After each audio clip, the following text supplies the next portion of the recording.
Hello everyone, this is Tori Poulter. I am the Chief Sales Officer for Unique. I am joined by two wonderful colleagues, Dr. Candy Lau and Jordan Meyer, and we are here to talk to you today about Hong Kong.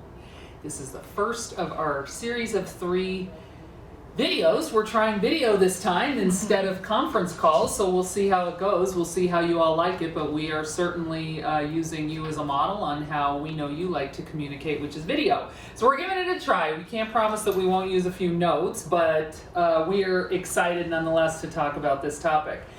We have had so far over 200,000 views on the Hong Kong announcement, which is fantastic. And a lot of you had a little bit of a sneak peek. A lot of you are saying on the comments that you were completely shocked that we are going into Hong Kong. And so it is a very, very exciting endeavor for us. It is a country that is unlike any other that we have, a wonderful country that is unlike any other that we have gone into, but we are well prepared. So, to start off with, I would like to give you a little bit of a feel for just how well prepared we are, and that is to introduce Candy Lau, who is our Vice President of International Business Development. Welcome to our Hong Kong video, and welcome to the company, Candy. Thank you so much. So I'd like to just talk a little bit about her so that you get a little bit of an understanding for who is driving this Hong Kong ship, right? Candy's been with us, how many months now? 4 months. 4 months. Candy's been with us for 4 months, and a little bit about where she came from. So prior to Unique, and this is great, she worked for a company where she ran all of the operations for an international jewelry company. And the company had 3,000 employees. So it wasn't a tiny little startup, right? It was a 3,000 employee company. And she ran all the different functions. She ran manufacturing, she ran wholesaling, retailing, e-commerce, all of the different operational areas. And that was actually in Hong Kong, is that right? Yeah. Excellent. And a very successful company, and is also very well versed and familiar with Unique's really cultural spirit of entrepreneurship, because she has had her hands in that as well. Is a former entrepreneur. That's a tough word. That's a really tough word to say. And dedicated 2 years, right? 2 years to running a nonprofit organization covering 8 major countries in Asia. Yeah. Enormous accomplishment. Candy, you speak 4 languages, is that correct? 4 languages. Actually earned her MBA here, in Utah, in fact. However, earned her doctorate. Yes, friends, she is a doctor. She is Dr. Lau, earned her doctorate in Hong Kong, where really your focus in that study was in e-commerce business, So, and you were a native of Hong Kong. Right. And you right. have been in this country for about 8 months. Uh-huh. I think it's safe to say that she's pretty well qualified to take us into Hong Kong, and I think you would all agree. One little fun fact that I found out about Candy, you're really just learning to drive. Yeah. You have a sticker on the back of your car that is a warning sign that says, I am still learning to drive, basically, so watch out. I don't know if that's a rumor, I don't know if there's any truth to that. Don't get too close to me. Don't get too close to me. What I heard about Candy, which I think is very funny, is that when we recruited her, because we approached Candy about this opportunity, you were not comfortable behind the wheel and you were not comfortable driving, and so we actually had to go out to her home to interview her. That is how badly we wanted her to join this organization, and we were successful, and now you are actually learning to drive. I'm lucky, actually. Excellent. Welcome. We are very happy to have you here. And then, of course, we have Jordan Meyer, who I think hopefully you all know by now. He is our Director of International Market Development, and what he does, in a nutshell, is does all of the work to lead us into a country. Does all of the research, does all of the analysis, and is responsible for all of the different pieces of information that we need to look at in determining what the best country to go in is. Market research. So welcome, Jordan will speak to us quite a bit about the fun facts and figures of going into Hong Kong. And I think with that, we just jump right into it. Again, this is the first of 3 calls. So let's start talking about Hong Kong. First of all, Jordan, we have released an FAQ. Right. Give us a little bit of an idea of some of the key things that we can find on that FAQ. And I want to lead with that because I don't want to say presenters don't read, but you know who you are. Some of us read a little bit more in detail than others. And so I think if we understand how our presenters like to learn and like to get information, it's through video. So let's hear a little bit about what's in the FAQ. Does this mean I don't have to labor over every word on No, the it FAQs? does not. No, it does not. It's going to make my life easier. Yeah, so let me hit the highlights of the Hong Kong FAQs.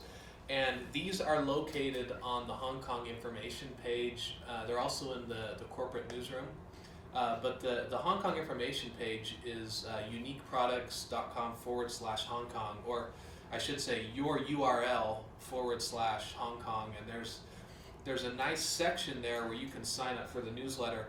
If you haven't signed up for the newsletter, these are getting better every market launch. Let me tell you about a few of the topics that we're going to cover in the Hong Kong newsletter coming up. There's going to be all sorts of the updates about the launch, the date, how to enroll as a presenter. We're going to have a screencast where probably Candy walks you through how to enroll to be a presenter. Things like how to begin building a team. Right, I think you're going to find recruits who want to get started now, and so there will be a video there about how to build a team. Why Unique's going to Hong Kong? Why Unique is unique. Cultural tips for working in Hong Kong. How to do a successful virtual party, and then some training on the Unique compensation plan. Those are among the topics we're going to cover in that newsletter. So sign up, and anyone who's interested in the launch, I recommend you have them sign up for your newsletter. And it comes with your name at the bottom, so it looks like it's coming directly from you.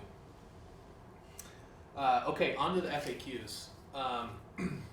I'm just going to speed through some of these because we've got a lot of good stuff to get to. But is there an NFR restriction? The answer is no.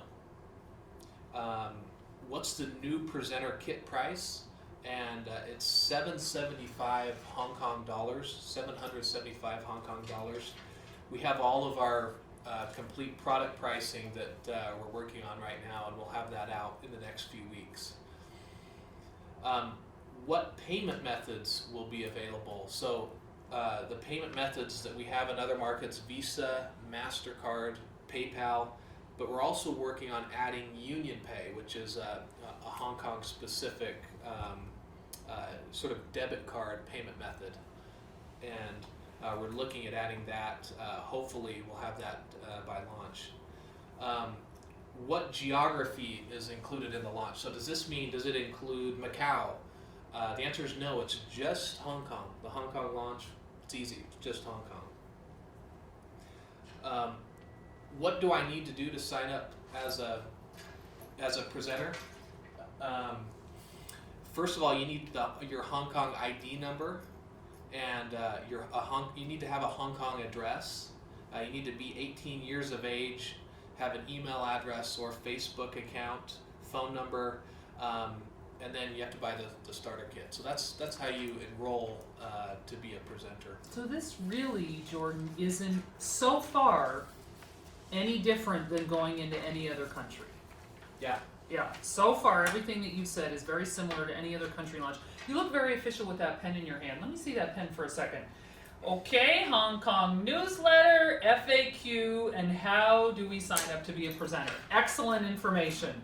Moving along, you can have your pen back. So give us an idea once we're actually, if I'm a presenter in Hong Kong, how does this whole thing work? Give us some detail. Okay, so products are priced in Hong Kong dollars. We're going to have a distribution center in Hong Kong, so product is going to come from the distribution center that we're setting up right now in Hong Kong. Shipping times are going to be fantastic. When I say fantastic, that means they're going to be short, right? I don't know that anyone refers to shipping times as fantastic unless they're really short. Shipping prices, orders less than 800 Hong Kong dollars will cost 25 Hong Kong dollars. And orders over 800 Hong Kong dollars will be free. Great. Great. I am also happy to, if anyone's worked France or Spain or Mexico, they're going to like hearing this one, but does Unique have any complicated withholdings, right? Do they take money out of presenter commissions? And the answer is no. No withholdings in Hong Kong. So what you earn is what you get. The government doesn't take any, or doesn't force Unique to take any from your commissions before you get them. And then finally, can Hong Kong presenters sell outside of Hong Kong? The rule is the same as we have in other markets, meaning you can only sell product to markets that we're currently open in. So. Terrific. Excellent information. I'd actually like to ask Candy this question because I know that this is something that I've read your comments, I've read your posts, I know that it's on your mind. Mhm. Candy, you are from Hong Kong. A big question from presenters is, does Hong Kong require animal testing on beauty products? Can you answer that for us? Sure, it's a very good question. Actually, Unique does not test on animals, and we are not required to do so in Hong Kong as well. That's simple. Yeah, Very very straightforward, very simple. Hopefully that, there are no concerns about that from you after that response. All right, what do we want to talk about next? You might mention the catalog. Oh, Exciting stuff. thank you. Exciting. Congratulations to the presenters who have been chosen to be in the Hong Kong catalog. We are honored to have you. We have the photo shoot coming up soon. And yes, Hong Kong will have its own catalog. And so we're excited to shoot that. Very excited. All right, Jordan, next. Just in summary, because you do all of the market research, you do all of the analysis, give us just the quick overview. Why are we going into Hong Kong? Why does it make sense? Can I get nerdy for a second? I'm going to pull out a graph, okay? Oh, he's got a graph coming out of his. This is a surprise graph. Wow. All right. You know, and you may not be able to see that, but that's okay. You see one tall black line, and it tells you how much a woman in the U.S. spends on beauty products. Okay. And it's really tall, Okay. right? Because women in the U.S. spend a lot on beauty products. And what is that on average? Tell us what it is. $625. $625. Where do you all fall? And is that average per month, per year? What is it? This is $625 per year, but this is all women, you know. Okay, all women across the $625 per year. I'm I pretty thought sure. it was per month. I'm All pretty right. I don't want to ask where you all fall into that, but go ahead. Great information. Here's where I'm going with this, though. So I travel a lot internationally for my job, of course, and the stereotype of women in America is they put on a lot of makeup, lots of color, you know, really white teeth. I mean, they spend a lot on their beauty products. Bright pink lipstick. Go ahead. Right, and so I know some of the presenters from outside of the U.S. may be chuckling at that because it's true. They think that you know what they see on Hollywood represents all of women in the U.S. But I want to compare what the beauty expenditures are in the U.S. to Hong Kong. Woo! And $875 a year. yeah, that's a 40% difference. So the average woman in Hong Kong spends 40% more on beauty products than the average woman in the U.S. Really impressive. That's one of the highest figures in the world. So that's one reason. Mm-hmm. That's one reason we're going to Hong Kong. A couple other reasons are you look at the markets we're in, and we're in North America, right? Mexico, U.S., Canada. You know, we're in we're in the Pacific region with Australia, New Zealand. We're all over Europe now, right? With our European markets. Well, where there's one area of the globe that's conspicuously missing, right? And it's Asia, right? We don't have any markets open in Asia, and so one of the reasons we're going to Hong Kong is to begin an expansion in that exciting part of the globe. You know, there's more women, there's more makeup bought in Asia as a whole than there is in the rest of the world, and so Hong Kong makes a lot of sense as a first market to go to in Asia for a few more reasons. It's a very flexible market, and what I mean by that is they're used to Western companies, Western brands, and they buy a lot of international products. Typically, Hong Kong consumers, the research I've done shows that they require less localization. Meaning, we at Unique, we were born in Utah, right? We try to localize in every market we go into, but some markets in Asia are a lot harder than others, and some markets across the world, like Japan, for example, where they use some other social networks, or they require their branding to look a certain way, right? That's hard for us to do initially, but Hong Kong not. It's more flexible in its approach to international brands. Another reason our products work there. No, we don't have whiteners, but our product, Candy's going to talk more about this, but our products will work in Hong Kong. And then finally, Hong Kong's a small market in terms of population, 7 million people, but roughly 3 million of those speak English. So it's Western friendly, English friendly. It's a great start for us. When you do research on these countries, you have so many little interesting bits to offer on what your analysis shows. Any other interesting bits or statistics that we might want to know? So let's talk about, like social networks. This is important. All of you are on, Facebook, Instagram, YouTube, Google+, right?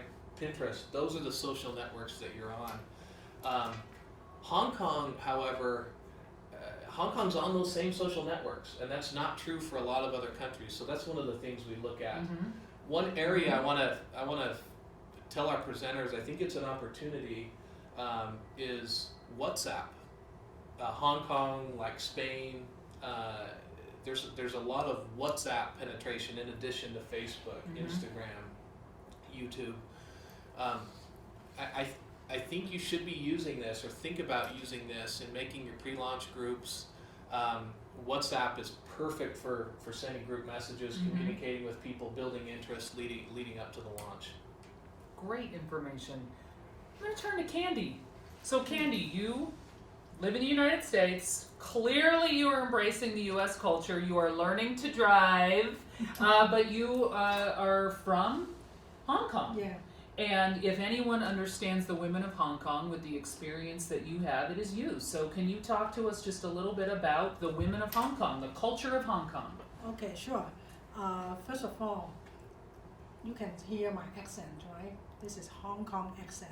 All Let's right. get familiar with this when we go to Hong Kong. So most of the people in Hong Kong, the younger generation, they speak English. And then most of the women in Hong Kong, they work. And usually they get out of their home and start working from 8 o'clock till like 7 to 9 o'clock, whole day staying in office. And they are energetic and fast, and then they want simple thing. So if we work with this group of potential presenter, then something we need to know. I think couple things I want to use the terms here. Uplift them with three U's. Okay, the first one is upbeat. Provide them with upbeat, useful information. Say for example, tell them who we are, what our brand is. Make it simple for them so that they can understand faster and then share with others easily. So this is first tips. Second tips is empower them with 3 E's. So what are they? So give them exciting, efficient, and effective tools. So we are very unique as a company because most of the direct sale company in Hong Kong, they need to do home party or go to a physical place to do their activity. But we are very unique. So train up our potential presenter in Hong Kong, telling them that how great we are in using virtual parties. The digital model. Yeah. So I think this is something nobody is using it right now in Hong Kong. So building up this part and empower them with these tools, then it can really help them. And then the last one I want to talk about is validate them with 3 V's. So what are they? Share them with viable, visible, and variable opportunity. Tell them what kind of options they can use and to build their business. Because people in Hong Kong, they are very efficient. If you tell them the step, the procedure, and the rewards, and the potential, then they can do it. So if all the presenter, our existing presenter, want to do great in Hong Kong, to do little preparations on all this, then they will have quick success in Hong Kong to build a good team. It sounds like keep it simple, Yeah, right? keep it simple. Which happens to be our company, one part of our company motto, by the way. Yeah. I think tell them who we are, and then how to run the business through digital and virtual party, and then the compensation plan. Great. Make it simple, step by step. Digital model, I love that. I love that that will resonate well because some countries it is a struggle understanding how this digital model is our successful model. So that's great information. Yeah. Let's talk about beauty. Talk about beauty products in Hong Kong. And Jordan already referenced one thing, which is a whitener, but to give us a little bit of the cultural beauty aspects. Okay. As I just mentioned, people in Hong Kong are very busy. So actually, anything that can make them do their makeup faster and very efficient, and then they can get out of their home as soon as possible and go to work. And then I think a Hong Kong presenter will love simple yet beautiful cosmetic and skincare products. So if we can do a little more presentations on this area, then they will love it. And I think I also think that they care about their skins a lot. Okay, so they protect their skin, and that they love to use product that make them look great and feel natural. And then this is one big thing about our product as well. And also one more thing I want to talk about the women or girls in Hong Kong. They're dynamic, energetic, busy, and fun. And then tell them that unique product can take care of them 24 hours a day, 7 days a week. Great longevity of wearability. Yeah. Love that. Love that. Where do you fall, Candy? Yeah. Where do you fall? Candy, what is it? You've been here for a while. I don't know if you fall into this chart or not, but what are your favorite unique products that you discovered? I discovered one product I really like. Is the Moonstruck 3D fiber lash. It is not in Hong Kong. Nothing like this in Hong Kong. And then in Hong Kong, most of the women they like to make their eyelash extension. Like artificial lashes, lash extensions. But our is very special, okay, natural. And if we come up with good training material and show them how to do it, they will love it. Great. Any other favorites that you've discovered? I think what they call it, the bonbon. Lip bonbons. Lip bonbons. It is simple and protect the lips, and the color looks good too. I'm using it today. Very nice. So those are your favorites. Are those the same products that will resonate, do you believe, with women of Hong Kong? Are there any others that you want to mention? I think the fiber lash. Okay, that's going to be a big one. It will be a big hit in Hong Kong because nothing like this. Well, it's our #1 selling product worldwide, so that's terrific. Yeah, that's but great. I also think one more thing need to understand more about the color they want to use. Like they want to be more whitening. Okay, whitening product. Okay, well, good to note. Okay, so I think that's probably anything else you want to add, Jordan. Anything else you want to add? I think the opportunity, if you haven't begun working Hong Kong, or if you've thought about it but haven't dipped your toe in the water, I think you should. I think you should try. Other companies have found, that have gone into Hong Kong, have found that they're some of the hardest working, most self-motivated people in the world. And that's why you look at some of the per capita income stats, right? Candy mentioned a lot of the women they work all day. I think you'll find that if you can find women in Hong Kong, they will work hard, they will go get the information, they'll teach themselves. I was talking to a friend at another company. He said they had a training in Hong Kong and on the compensation plan, and they're a company that's been in Hong Kong for a while, but they had a training on the compensation plan, and 2 people showed up. Why? Because they already know it. They already went out and figured it out. They were already experts. Next call or next video, which will be after convention, We're going to talk about some recruiting best practices. We're going to talk about some guidelines. We'll talk about some cultural nuances, some things that are important to understand when it comes to recruiting. We'll have a presenter with us, maybe calling in. This is the first time doing a video, so I'm not quite sure how we're going to work that. Might be calling in, who is rocking it in recruiting in Hong Kong, and just give us some of their tips and tricks. We'll be continuing to update the FAQs as we get more information. We started with the basics. We wanted to keep it simple, and we will continue to build on some of the things in the FAQs. So hopefully this was a great call to get you started. Thank you for joining us, and we will see you next time. Bye, everybody. Thank you.